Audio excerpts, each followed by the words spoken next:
মামলার বিষয়টা এখনো ঝুলে আছে ভাই। আমার কথা হচ্ছে কি, পুলিশ হচ্ছে আমাকে রিপোর্ট দিবে না, পুলিশ আমাকে ঝুলায় রাখবে। আর এটা যখন মন চাবে তখন গলা ধরে টান দিবে, গলাটা রশি বেঁধে রাখছে, গলা ধরে টান দিবে, আবার যখন মন চাবে তখন ছেড়ে দিবে। পুলিশ এই মামলার কোনো রকম কোনো তদন্ত করতেছে না। এমনকি তদন্ত করলে ওদের যত রিপোর্ট দরকার ছিল আমি নিজের খরচে সমস্ত রিপোর্ট ওদেরকে জোগাড় করে দিয়েছি। আমার পুরো বাংলাদেশের মানুষ জানে আমি কতটা নির্দোষ। আমার কাছে সমস্ত প্রমাণ আছে যে ওই দুর্জয় আমাকে ফাঁসানোর জন্য কত কত কত কত পরিকল্পনা করছিলাম। সব কিছু প্রমাণ আমি আপনাদের সামনে উপস্থাপন করার পরেও সেই পুলিশের আরও তদন্তের প্রয়োজন। যেই থানার পুলিশ আমাকে 17 বছর যেখানে আমার জন্ম নিবন্ধন দেখাচ্ছে, তারপরও সেই পুলিশ আমাকে 21 বছর মানে এজাহারনামায় লিখে সেই পুলিশ আমাকে আপনার হচ্ছে কি বলে রিমান্ডের জন্য আবেদন করে। সেই থানার পুলিশের অন্য পুলিশটা সেরকমই হবে।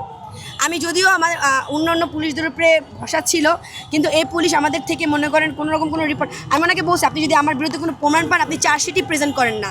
কিন্তু উনি বলে কি জানেন, উনি আমাকে ডিরেক্ট বলে যে আপনার যদি মনে হয় আমি তদন্ত করতে পারতেছি না, পুলিশ তদন্ত করতে ব্যর্থ, তাহলে আপনি সেই আপনার নিয়ে আপনার মামলা নিয়ে অন্য জায়গায় দিয়ে দেন। বাহিনী বললো সেখানে দিতে, মানে পুলিশ ব্যর্থ। এমনকি সেই ভিডিও রেকর্ডিং আমার কাছে আসছে যে উনি বলতেছে আমি ব্যর্থ, পুলিশ ব্যর্থ আপনার তদন্ত করতে। ওনাকে আমি অনেকবার গেছি কালিয়াগড় থানায়, যেতে আমি বিরক্ত ভাই। আমার কথা হচ্ছে কি জানেন, ওরা যদি আমাকে নেক্সট টাইম অ্যারেস্ট করে তাহলে আপনারা জানেন, আমার মিডিয়া ভাইরা জানে, আমার জাতি জানে, আমার জনগণ জানে যে আমি কতটা নির্দোষ। আমার কাছে যথেষ্ট প্রমাণ আছে। এখন ওরা যদি চায় আমাকে ঝুলায় রাখতে তাহলে আমার আর কিছু করার নেই। আপনাদের কাছে আমি বিচার চাইলাম আপনাদের পার্সোনাল দিক থেকে।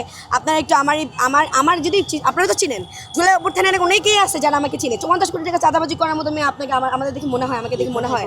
সেটাই তো কথা। আপনারা যে দেখছেন আমাকে ভিডিওতে দেখলেন যে আমি একটা মশারির নিচ থেকে বের হইতেছি, তো সেখানে আপনাকে আমার ঘর বাড়ি দেখে মনে হচ্ছে বা আমার চলাফেরা দেখে আপনাদের কোনো দিক দিয়ে মনে হয় জীবনে আমাকে কোনো মাইক্রো গাড়িতে নামতে দেখছেন, জীবনে আমাকে রিক্সা ছাড়া চলাফেরা করতে দেখছেন, সেখানে আপনারা কীভাবে বলেন যে আর 50 কোটি টাকা তো মিডিয়াতে আসছে, এই জন্য 50,000 টাকা। আপনার কি মনে হয় 50,000 টাকার জন্য আমি আমার জীবনের চরিত্রে কালো দাগ লাগাবো?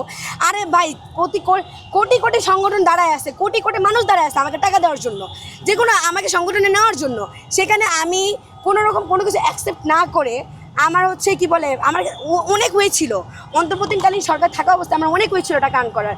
এমনকি এখন যখন দেখছি যে না আমার একটা সংগঠনের থেকে কথা বলা দরকার, তখন আমি আমাদের নিজস্ব একটা সংগঠনের মধ্যে আসি, যেখানে আপনারা যদি খোঁজ নেন জানতে পারবেন যে এই সংগঠনটা সম্পূর্ণ নিজেদের ফান্ডিংয়ে চলা, সম্পূর্ণ প্রেশার গ্রুপ এবং নিজেদের ফান্ডিংয়ে করা, আমাদের নিজের ফান্ডিংয়ে এই আমাদের প্রেশার গ্রুপটা। আর একটা কথাই বলবো ভাই, সেটা হচ্ছে এখনও বলবো, পুলিশ আমাদের গলায় একটা দড়ি ঝুলায় রাখছে, যখন মন চাবে সেই দড়ি দিয়ে টান দেবে, যখন মন চাবে সেই দড়িটা ছেড়ে দিবে। পুলিশ আসলে এই বিষয়ে তদন্ত করতেছে না, এমনকি আমাদের কোনো রিপোর্টও দিচ্ছে না। ওরা চাচ্ছে যে আমরা ওদেরকে টাকা দিয়ে ঘুষ দিয়ে যেন বিষয়টা আমরা শেষ করি। তা আমি তো ওদেরকে বলছি ঘুষ দেওয়ার কথা, কিন্তু ওরা নিবে না, ওরা কোনোভাবেই কিছু মানে অ্যাকসেপ্ট করতেছে না। আল্লাহ জানে কী হবে। আপনারা আমার পাশে থেকে আপনার পাশে থাকলে ইনশাল্লাহ আমি বিষয়টাতে আগে যেতে পারবো। ধন্যবাদ।